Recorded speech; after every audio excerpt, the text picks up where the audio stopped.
Polavaram project నిర్మాణంలో అత్యంత కీలకమైనటువంటి విద్యుత్ ఉత్పత్తి కేంద్రం పనులు శరవేగంగా సాగుతున్నాయి.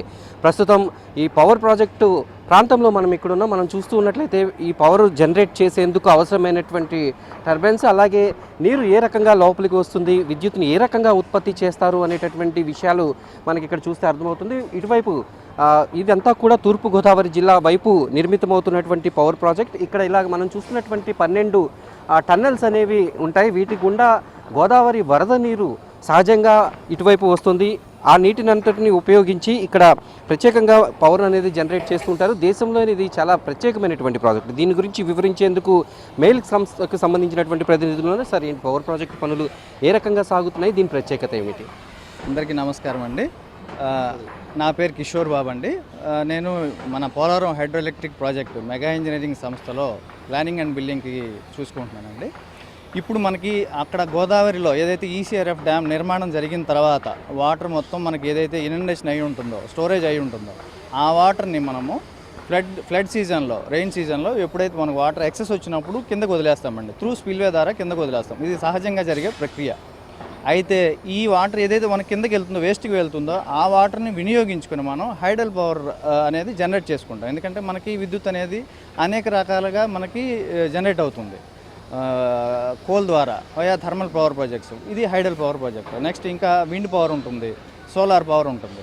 ఈ థర్మల్ పవర్ అనేది దాంతో బొగ్గు కాలవడం వల్ల వచ్చే ఈ కాలుష్యం అనేది పర్యావరణానికి ఎంతో ముప్పు. సో ఇవాళ అంటే ఇప్పుడు ఈ తరంలో జరిగే మొత్తం అన్ని ప్రాజెక్ట్స్ కూడా వీలైనంత వరకు రెన్యూవబుల్ రిసోర్సెస్ని యూజ్ చేసుకొని పర్యావరణం తగ్గించుకోవడానికి, పర్యావరణ కాలుష్యం తగ్గించుకోవడానికి మనకి హైడల్ పవర్ ప్రాజెక్ట్స్ అనేవి స్టార్ట్ చేశారండి. మన government, central government, state government initiations తీసుకొని దీనివల్ల మనకి ఇప్పుడు అట్నుంచి అప్స్ట్రీమ్ నుంచి గోదావరిలో ఏదైతే వాటర్ స్టోరేజ్ అయి ఉంటుందో ఆ వాటర్ మనకి అక్కడి నుంచి కూడా మన ఈ power house project approach channel, intake pool, దీనిలో కూడా ప్రెషర్ టన్నెల్స్, 9 మీటర్ల వ్యాసం గల ప్రెషర్ టన్నెల్స్ ద్వారా 159 మీటర్ల పొడవండి. ఇది కొండని తొలిచి, స్వరంగాలు తొలిచి ఇది చేసుకొచ్చాము. మనకి అటువైపు నుంచి కూడా ఆ వాటర్ అనేది ప్రెషర్ టన్నెల్స్ కూడా మనకి ఈ పవర్ హౌస్ ఏరియాలోకి వస్తుంది. ఈ ఏరియాలోకి వచ్చినప్పుడు ఇక్కడ మనకి ఈ కింద ఈ స్టీరింగ్ అనేది అమర్చాం మనం. ఈ స్టీరింగ్లో టర్బైన్ పార్ట్స్ అనేది మనకి అమర్చుంటాయి. ఈ టర్బైన్ పార్ట్కి బ్లేడ్స్ ఫిక్స్ అయి ఉంటాయండి. ఈ బ్లేడ్స్ ఫిక్స్ అయిన బ్లేడ్స్కి ఈ వాటర్ జెట్ అనేది స్ట్రైక్ అవుతానే బ్లేడ్స్ తిరుగుతాయి. ఆటోమేటిక్గా బ్లేడ్స్ కనెక్ట్ చేసుకున్న షాఫ్ట్ కూడా, టర్బైన్ షాఫ్ట్ కూడా తిరుగుతుందండి. ఈ షాఫ్ట్కి పైన ఉన్న దీనిపైన జనరేటర్ ఉంటుందండి.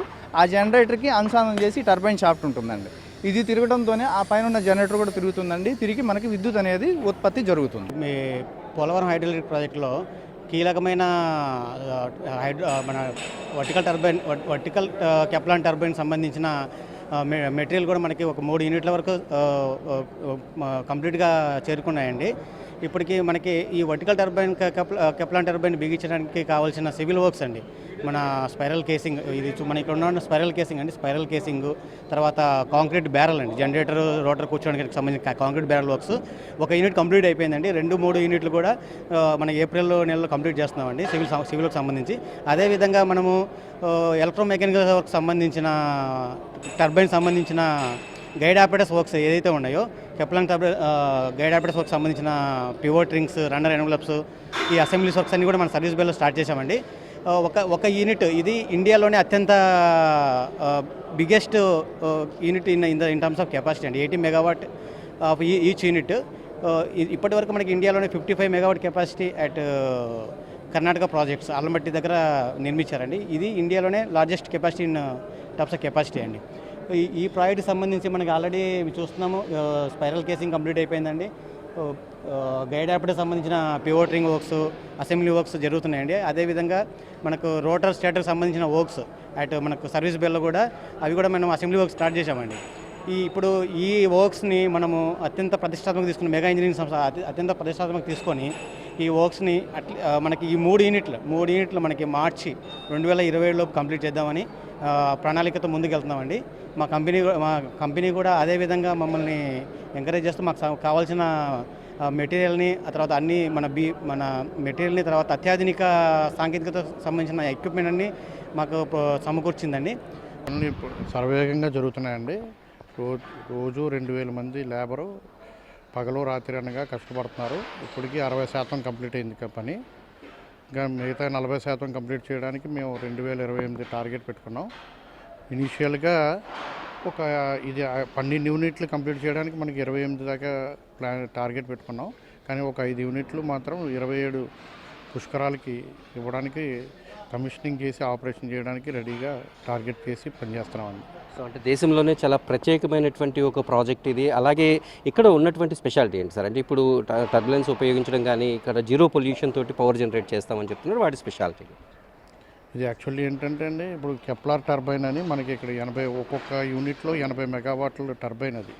ఆ 80 వాట్ల టర్బైన్కి మనం దాన్ని తగ్గట్టు డిజైన్ చేసి దానికి కావాల్సిన ఆర్సీసీ వాలు ఇవన్నీ చేసుకుని పని సర్వేగంగా చేస్తున్నాం సార్. భారీ స్టీలు దాదాపు 6,50,000 క్యూబిక్ మీటర్ల వర్క్ ఇది. దీంట్లో దాదాపు స్టీల్ పరికరాలు ఇవన్నీ హెవీ పరికరాలు బిహెచ్ఈఎల్ నుంచి వస్తాయి మనకి భోపాల్ యూనిట్ నుంచి. అవన్నీ అక్కడ చెక్ చేసుకుని ఆ సామర్థ్యత డిజైన్ బట్టి తీసుకొచ్చి ఇక్కడ అమర్చడం అవుతుందండి. సో ఎంత మినిమం పవర్ ఎంత జనరేట్ చేస్తుంది, మ్యాక్సిమం పవర్ ఎంతవరకు జనరేట్ చేసేటటువంటి అవకాశం? అంటే అది వాటర్ ఫ్లో బట్టి ఫుల్ వాటర్ ఉంటే మనకి 12 యూనిట్ల ద్వారా వాటర్ జనరేషన్ అవుద్ది. గోదావరి నది మీద మనం నది ఫ్లో పట్టుకుని మనం ఎన్ని యూనిట్లు అన్నది వాటర్ ఫ్లో బట్టి ఉంటుందండి. వాటర్ హెవీ ఫ్లడ్ సీజన్లో అయితే 12 యూనిట్ల ద్వారా జనరేషన్ అవుతుంది. ఇది పవర్ ప్రాజెక్ట్ హౌస్కి సంబంధించినటువంటి అంశం. ఇక్కడ ఆ ప్రాజెక్టుకి సంబంధించి అంటే సాధారణ నీటి లభ్యత ఉన్నప్పుడు దాదాపుగా 4 మిలియన్ యూనిట్ల వరకు కూడా పవర్ జనరేట్ అవుతుంది. అదే వరదల సమయంలో అయితే ఈ ప్రాజెక్టుకి సంబంధించి దాదాపు 23 మిలియన్ యూనిట్స్ పవర్ అనేది జనరేట్ అవుతుంది. దీనికి సంబంధించి ఇప్పటికీ పనులు శరవేగంగా సాగుతున్నాయి. అయితే ఈ ఏడాది చివరికి తొలి పంపు ద్వారా 80 మెగావాట్ల విద్యుత్తుని ఉత్పత్తి చేసే లక్ష్యంతో మెగా అడుగులు వేస్తోంది. ఈ ప్రాజెక్టు బహుళార్థ సార్థక ప్రాజెక్టుగా ఎందుకు ఉంటుంది అనేటటువంటి విషయాన్ని ఇక్కడ పవర్ ప్రాజెక్ట్ని చూస్తే అర్థమవుతుంది. వీడియో జర్నలిస్ట్ కరీష్ శ్రీనివాస్తో మల్లికార్జున్, పోలవరం ప్రాజెక్టు.